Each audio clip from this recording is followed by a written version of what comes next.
With Doubtnut, get instant video solutions to all your maths, physics, chemistry, and biology doubts. Just click the image of the question, crop the question, and get instant video solution. Download Doubtnut app today. Hello students, let us look at the question here, which asks us to find out that which of the following statement is or are correct. And we have been provided here with 4 statements for which we need to find out that which of them hold the correct value. Now let us examine them one by one. So the first one is transition metals and their many compounds acts as a good catalyst. Now this is a true statement. Why? Let us find out. Let us write it down. So the first one is correct. Why? Because transition element or elements show variable oxidation state and form complexes. So let me just write it down. So they show variable or multiple oxidation states, okay, and form complexes, right? And they could also form, or they are also capable of forming unstable intermediates, right? So they could form unstable intermediates. Okay. Now, what does this intermediate do? So, these intermediates lower down the activation energy of the reactant. Okay, let me just write down. So, they lower down the activation energy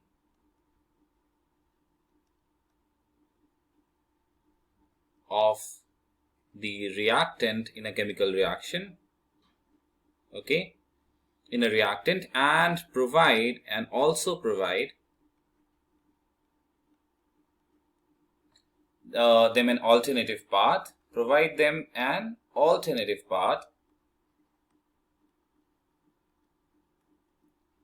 okay, which can eventually increase the rate of reaction.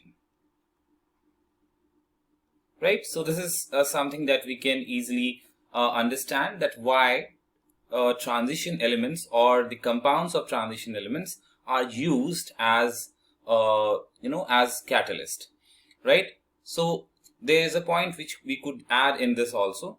There is another point that we could add here, that they also provide suitable surface for the reaction to occur, right?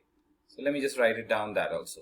So they also provide suitable surface for the reaction to occur,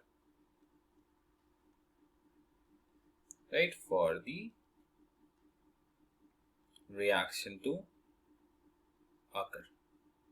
Okay, so these are the reasons why we could say that transition metals and many of their compounds act as a good catalyst, and this is a true statement. Now moving on to the next one, which says that the enthalpies of atomization of the transition metals are high.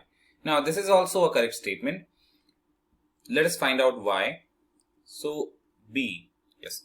So the enthalpy of atomization is high here because of the two main reasons, right? So first of all, they have effective, high effective nuclear charge, we can say, or Z effective is very high here.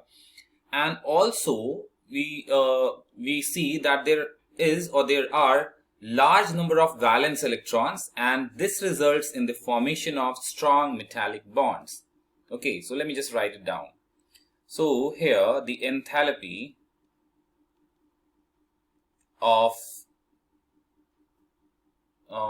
atomization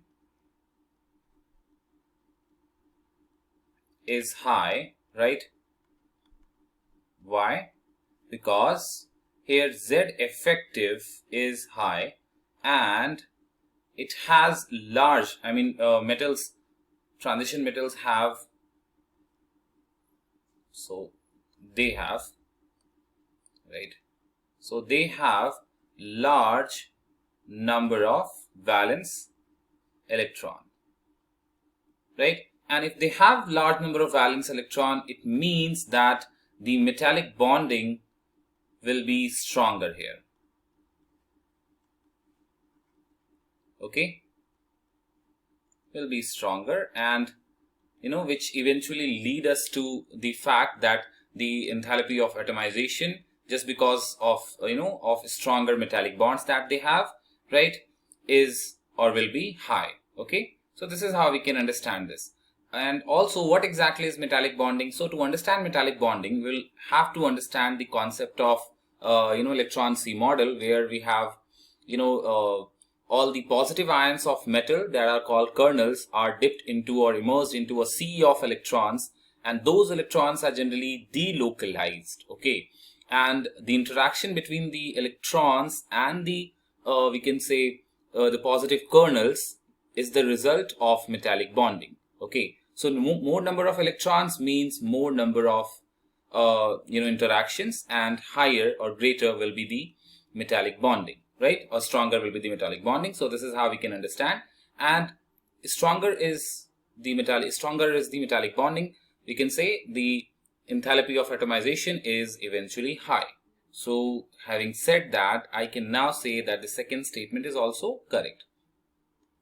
Now moving on to the third one, which says that the transition metals generally form interstitial compounds with small atoms like carbon, boron, hydrogen, etc. So this is also correct, right? So what exactly are interstitial compounds?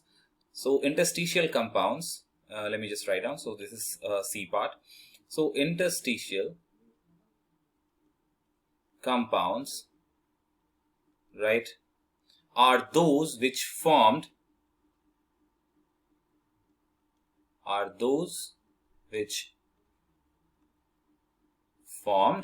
when small atoms like, in the question also it has been given, the statement also, like hydrogen, boron, nitrogen, oxygen, fluorine, right, etc., are trapped inside the crystal lattice of a metal, are trapped inside the crystal lattice of a metal.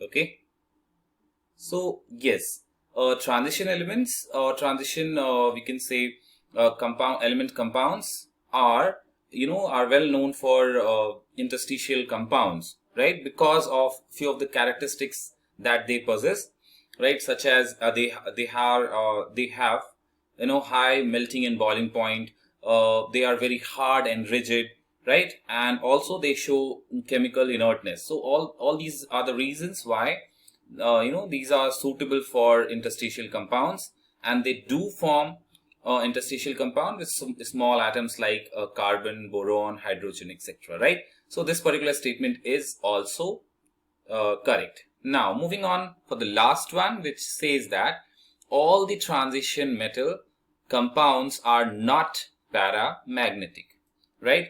So all the transition metal compounds are not paramagnetic. So this is also true, and the reason behind is that, so first of all, what exactly is paramagnetism?